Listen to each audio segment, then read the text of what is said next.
Yun, grind tayo ulit. So, last video natin, install tayo ng WordPress.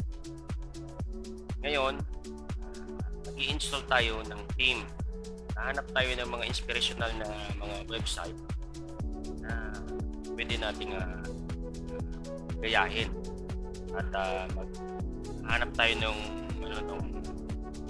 theme para po sa ating WordPress website. So, para magsimula tayo, open natin yung SAM.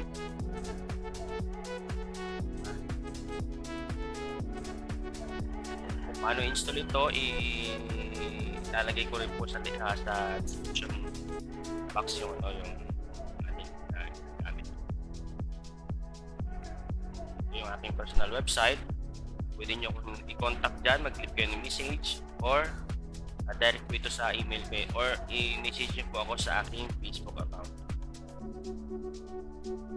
Ito po yung aking Facebook account. Gusto nyo kong i-message na i-message nyo ko dyan. Kung sa may gustong tanong kung pagtulong sa task niya o mayroon silang task na gustong magawa sa akin, i-message nyo lang po ako dyan. I-message nyo lang po ako. Pwede tayo localhost. Sample. Kahapon yung video ko eh. Ito yung website natin. Tapos admin 145. Punta tayo sa dashboard ng WordPress. Yan. So dito sa mga videos ko, tuturuan ko kayo kung paano gumawa ng website step by step. Para mga gusto matuto, panoorin nyo lang to ng step by step. Yan. Ito na yung website natin. So maghahanap tayo ng website na gagayahin. Example ito. Ito yung gagayahin natin, no? Walang, no? Dali lang to eh. Hanap tayo ng theme muna. Dito tayo sa may themes. Yung WordPress, meron yun silang mga default na themes.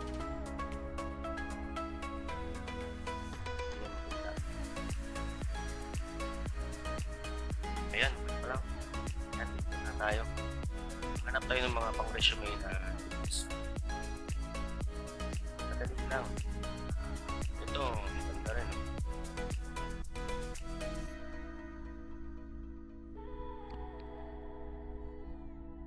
Ito medyo pahawig dito. Ano? Medyo pahawig.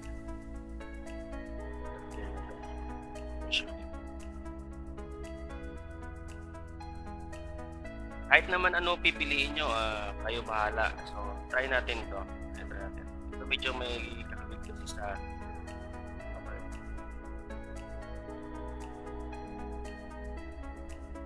sa gitna yung kanyang menu. Hanap pa tayo.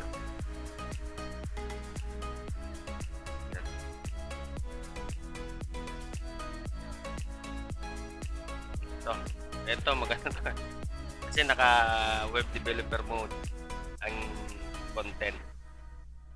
Gagayahin natin tong content niya. Dali lang to.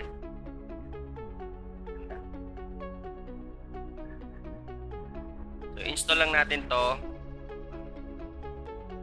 Ayan yung itsura ng theme natin na ina-install. Ayan o. So ngayon yung sample niya, ang sample website niya, gagayahin natin. So, maganda to eh. Sa customize,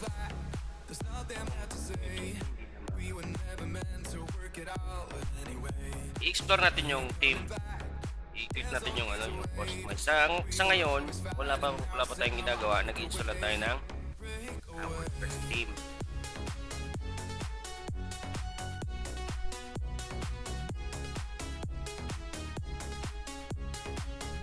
Ito pala, loko. Yan pala.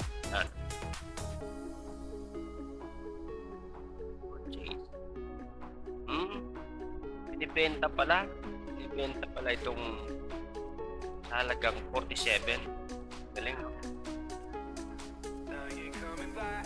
Para sa kalaman nyo mga master, meron po akong mga binibenta online dito. Nagbebenta ako dito ng plugins tsaka team dati. Kaso hindi ko na aalagaan. Kaya magandang magandang gawain tawag ito, magandang pagkakitaan dito eh. Gawa ka ng team, bebenta mo ng mura, maraming kakagusto.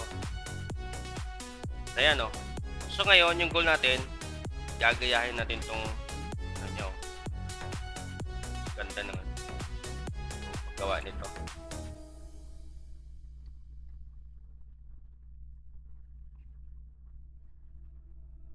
Ito yung mga plugins ko na binibenta meron siyang mga 11, 12. Ito yung pinaka mabenta na plugin ko. So, kaya idol ko itong mga ganitong gumagawa ng ganito. Tingnan nyo naman. Natutulog ka, may pera na. So yun, start tayo dito. Tama na muna yun. Sa customizer natin, i-check natin yung mga niya.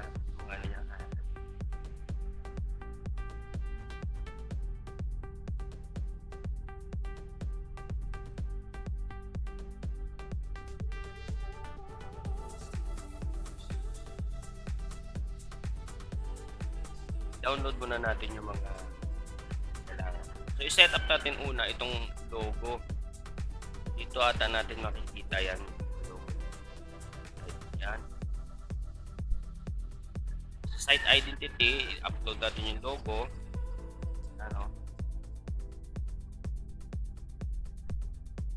Skip wrapping. Tapos, i-hide natin itong title. Ganda ng niya. Select icon. Itong icon na to, site icon, ito po yan. Yan yung nakikita yung site icon niya.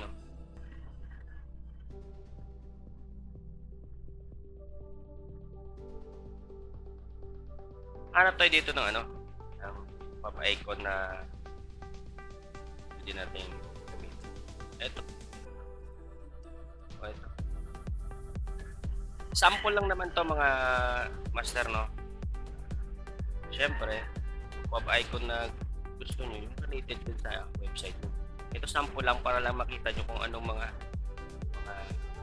purpose nito.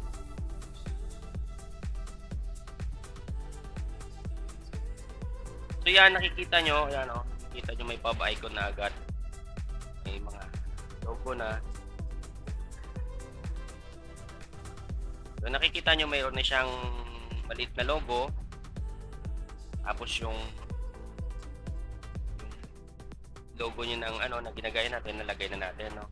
Ganun lang kasimple yung setup niyan. Tapos na tayo dito, i-check natin yung navigation. Button label, ito kung gusto mo maglagay ng button. Click here. Sample. Tingnan natin kung saan ito. Ayan pala, yan. Maganda yan kung may mga mga special link ka na gusto i-highlight. Dito mo ilalagay yung sample button. Lagyan natin. Ang gagawin natin ngayon, lagyan natin ng itong sticky header. Yan yung pag nag-scroll ka, nag-maintain yung niyan, yung header. Pero kung hindi mo naman to gagamitin, hindi naman yan magsusunod yan. Palagi ko maganda naman kung lagyan natin yung sticky. So isa-isahin mo lang yan. May scroll bar pa siya, top breadcrumbs. I-explore nyo lang yung settings nung isang team. at makikita mo na yung tapos sa footer naman, ito yung footer. Titingnan natin yung footer ng ng demo. Naka-set na naka-set na yung footer niya. Home blog about yan. Publish natin. Tapos dito, gagawa tayo ng mga pages muna. Lalagay tayo ng home. Publish natin.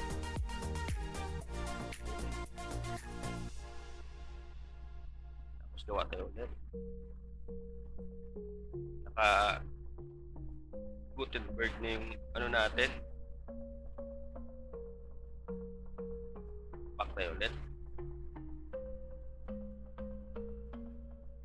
Gawa pa tayo ng dalawa pa. About.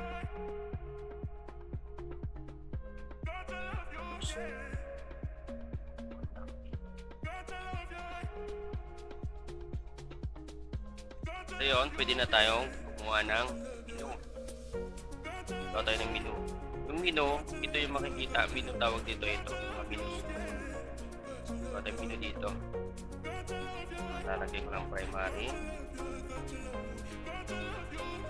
Tapos click ko primary. Yung tatlong ginawa ko page, meron na palang home yun. Meron na pala dalawa na yung edit natin yung isa. Yung nating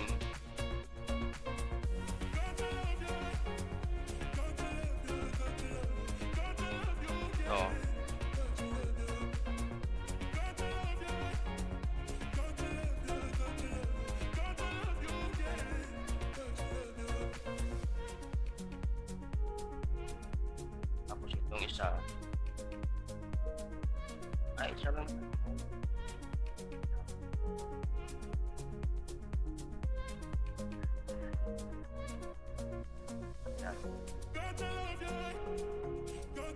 Ilalagay natin lahat yan. Yan. Para magkaroon tayo ng menu dito. Siya, no? Kung nakita nyo kanina, meron tayong ginawang ito yung gagawin nating static page. Yan, nakikita nyo yun sa editor. Yung latest post kasi ang lalabas ng isang page ay mga post na may mga sidebar ng setup na. So, pipili ka kung anong gagawin mo sa static page mo. Pipili ka kung either page mo or post. Pwede ka pumili sa post page.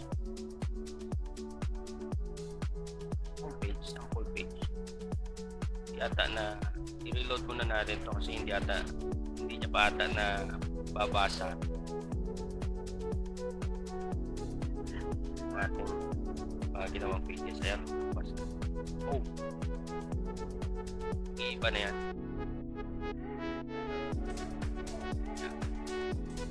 Tapos nakikita nyo may sidebar, di ba? Dito wala eh. Ito sidebar po ito. Sidebar. Widgets po ito na nakikita dito sa widgets. So, i-remove natin ito. I-remove natin ito siya para madali siyang check muna natin yung mga pages. May settings ata sila dito. So, i-remove ko lang ito. Mayroon ditong plugins na para ma-remove ito. Para makita natin yung mga settings na install muna tayo. Balik natin sa classic ito. Para makita ko mismo yung settings na page. And ito yung plugin. Hindi nyo gusto ang ganitong klase ng page editor. Hindi ko kasi nakikita yung lahat na settings. Basta tayo na pagkita.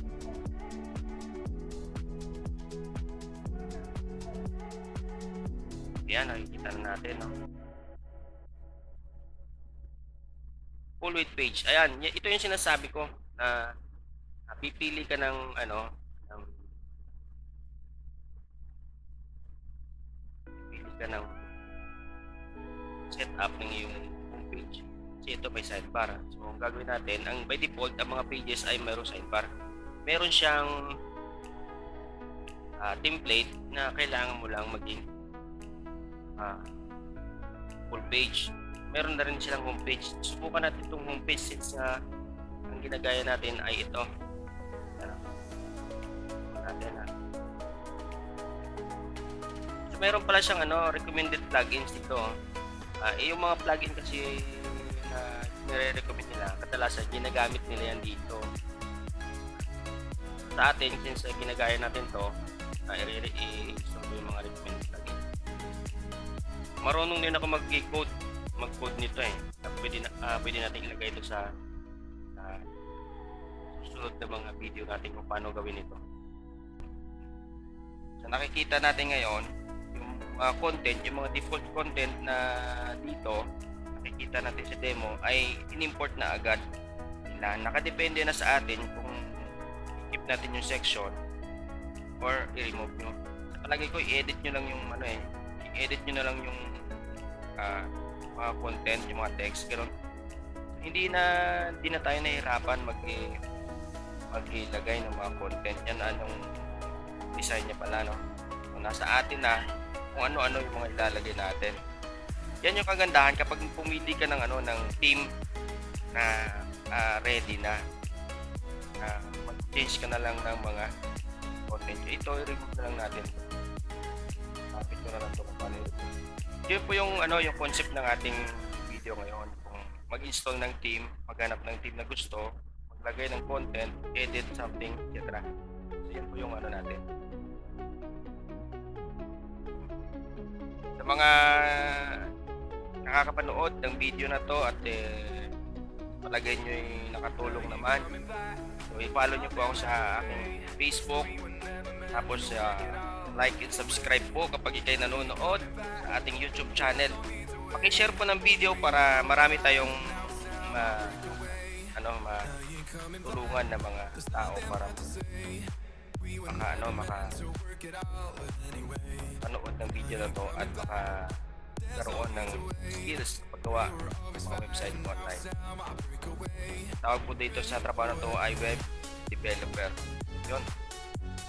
Saka sa gusto magpa-shoutout, mag-comment ka lang, sabay mo na rin yung lugar para alam kung saan aabot yung mga video na to. Salamat.